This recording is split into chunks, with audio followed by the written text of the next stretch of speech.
दोस्तों, हमारे पारंपरिक धर्म में कई ऐसी चीजें हैं जिनके अस्तित्व का कोई प्रमाण नहीं है, फिर भी लोग उन पर विश्वास करते हैं।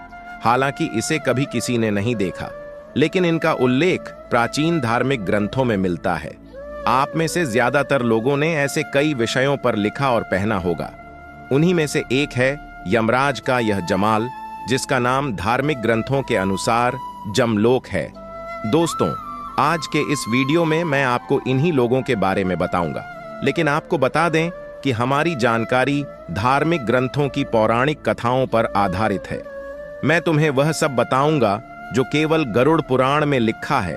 अब यह तुम्हारे ऊपर निर्भर है, चाहे आप गरुड़ पुराण में कही गई बातों पर विश्वास करें या न करें।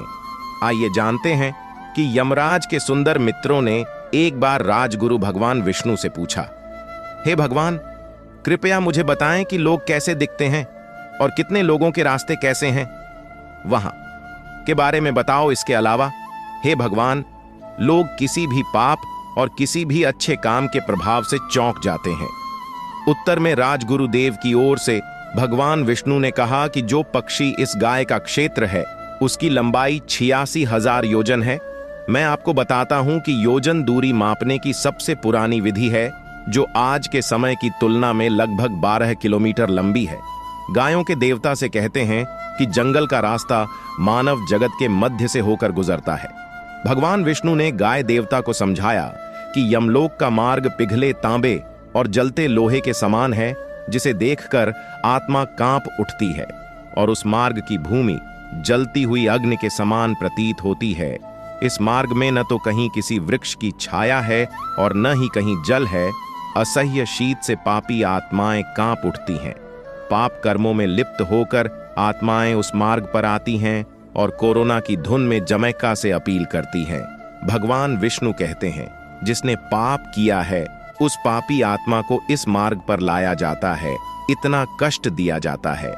दूसरी ओर यह मार्ग उन आत्माओं के लिए बिल्कुल भी खतरनाक नहीं है जिन्होंने दान जैसे अच्छे कर्म किए हैं और उन्हें इस दुनिया के लिए कोई लालसा नहीं है। वे बहुत शुभ हैं।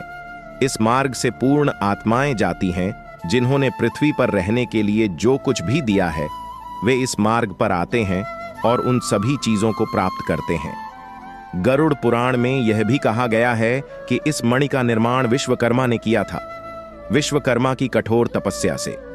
इन लोगों की रचना गरुड़ पुराण में यम लोगों के महान त्योहार का वर्णन करते हुए भगवान विष्णु ने कहा, हे वरुण, यम लोगों के दक्षिण और दक्षिण पश्चिम में जामाराज, जिसे हम अपनी भाषा में जामपुरी कहते हैं, वहां स्थित है।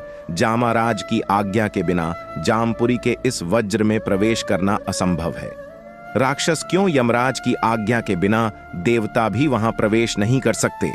गरुड़ पुराण में आगे कहा गया है कि जमपुरी 4 कोने हैं और इसमें प्रवेश के लिए 4 मुख्य द्वार बने हैं। 1000 लोगों से युक्त यह जमपुरी समस्त रत्नों से सुसज्जित है तथा सूर्य के समान प्रकाशमान है। इस जमपुरी में यमराज तथा उनके दूतों के भवन हैं। जयपुर के ठीक मध्य में भगवान चित्रगुप्त का 25 फीट ऊंचा चौड़ा आलीशान भवन है। यह भवन अत्यंत सुंदर है और विभिन्न प्रकार के झंडों से सजाया गया है। असझावा करने के लिए 100 सड़कों के साथ यह इमारत लगातार संगीत वाद्य यंत्रों से बजाई जाती है। 100 झंडे 100 जलते हुए दीपक सुंदर सुंदर चित्रों से सजाए गए हैं।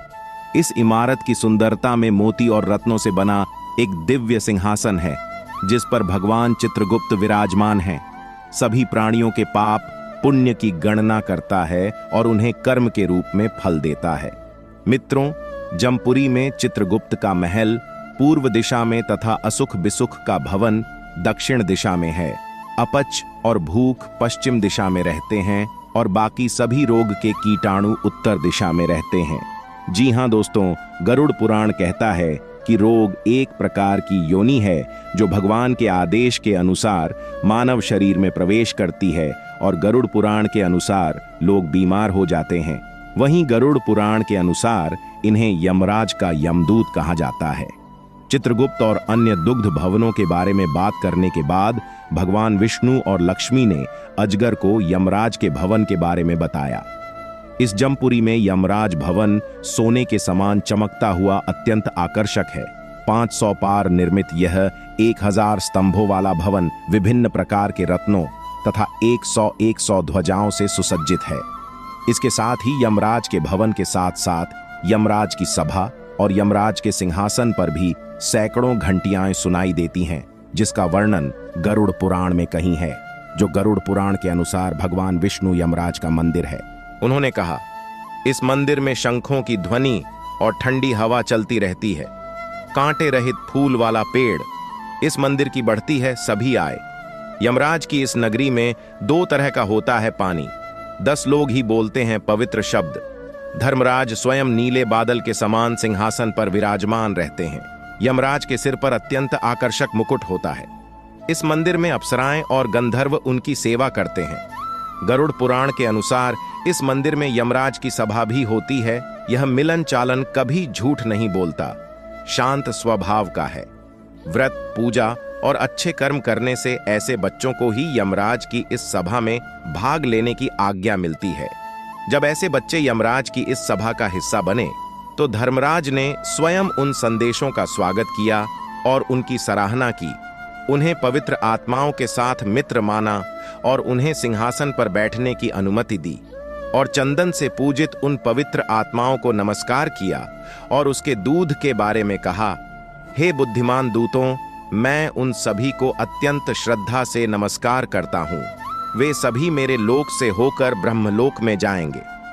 गरुड़ पुराण में कहा गया है कि प्रत्येक जीवात्मा को यमराज के दर्शन का अवसर नहीं मिलता है और यमराज का बलात्कार करना अत्यंत दुर्लभ है।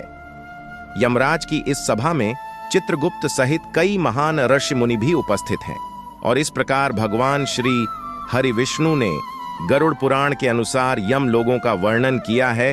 तो दोस्तों, अगर आपको वीडियो पसंद आए तो कृपया लाइक करें और कमेंट बॉक्स में पूरे सम्मान के साथ जय श्री कृष्ण लिखेंगे।